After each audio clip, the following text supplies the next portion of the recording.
प्रिय विद्यार्थियों, आज मैं आपको टॉपिक 2 कक्षा 11 के भौतिक विज्ञान में दो सदिशों को जोड़ने के बारे में बताने जा रहा हूँ।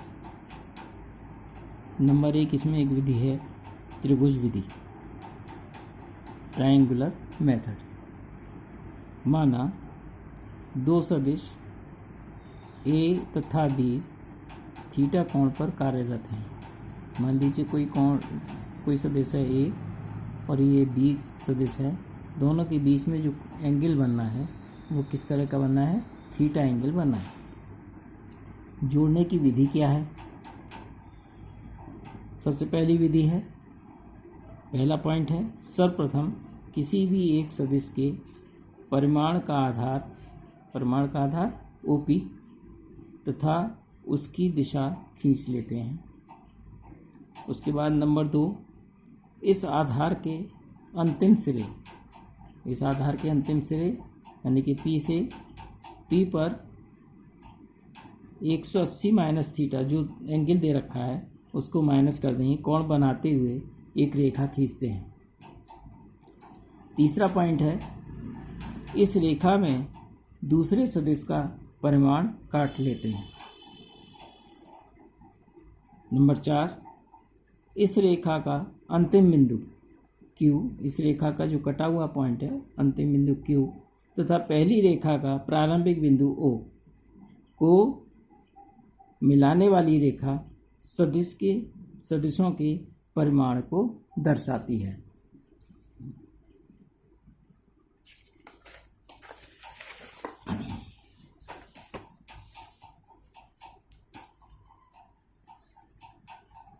दूसरा पॉइंट है, सदिशों के योग का समांतर चतुर्भुज नियम,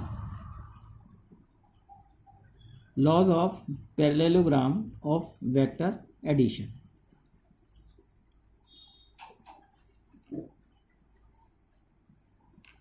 किसी समांतर चतुर्भुज की दो आसन्न भुजाएं कौन सी? OA और OB आसन्न भुजाएं को क्रमशः दो सदिशों के परिमाण तथा दिशा के रूप में व्यक्त किया जाए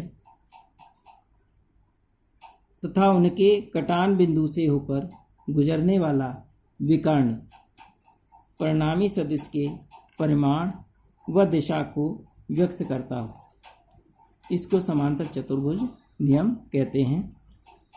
माना दो सदिश P और Q समांतर चतुर्भुज की दो आसन्न भुजाओं OA और OB से प्रदर्शित हैं तथा परिणामी R विकर्ण OC से दर्शाया गया है।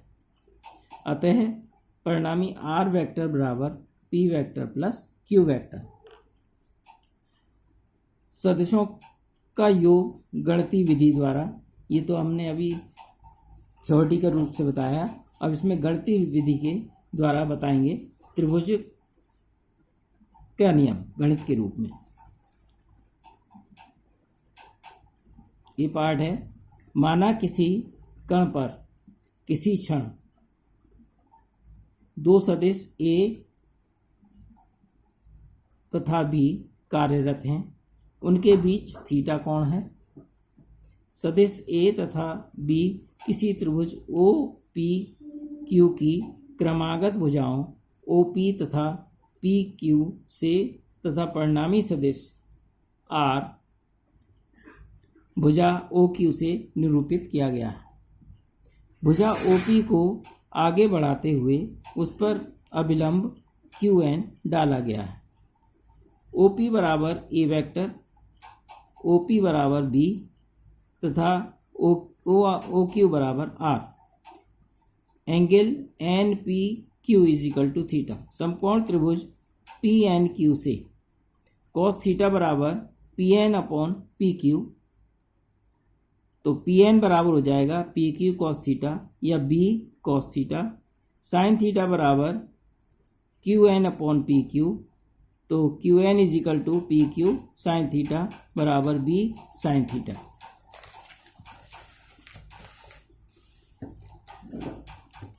समकोण त्रिभुज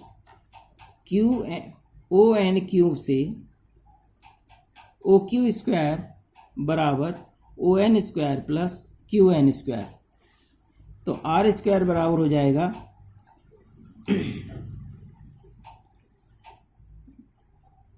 जहाँ पर ओ एन बराबर है O P plus P N, तो O P plus P N का whole square plus Q N का होल स्क्वायर।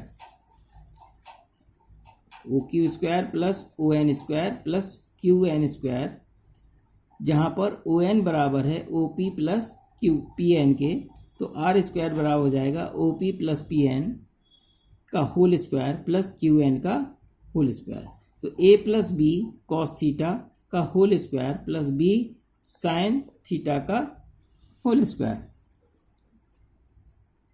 तो यहाँ पे a square plus B square, a plus b के स्क्वायर होल स्क्वायर से खोल देंगे, तो a square plus B square cos square theta plus 2ab cos theta plus B square sine square theta. तो a square plus B square, दो जगह B square है तो बी स्क्वायर कॉमन निकाल लेंगे, B square cos square theta plus sine square theta plus 2ab cos theta. चूँकि हम जानते हैं sine square theta plus cos square theta बराबर 1 होता है, तो यहाँ पे हो जाएगा A square plus B square plus 2ab cos theta. तो इसका परिणामी आर बराबर हो जाएगा अंडर रूट में A square plus B square plus 2ab cos theta. यह यदि परिणामी सदिश आर सदिश ए से किसी दिशा से फाई कोण बनाता है, तो समकोण त्रिभुज ओ एन क्यू में tan फाई बराबर Q N upon O N, तो Q N upon O P plus P N, तो B cos theta A plus B cos theta. तो tan थीटा बराबर हो जाएगा tan थीटा बराबर B sine theta A plus B cos theta. आज का topic यहीं समाप्त करते हैं। धन्यवाद।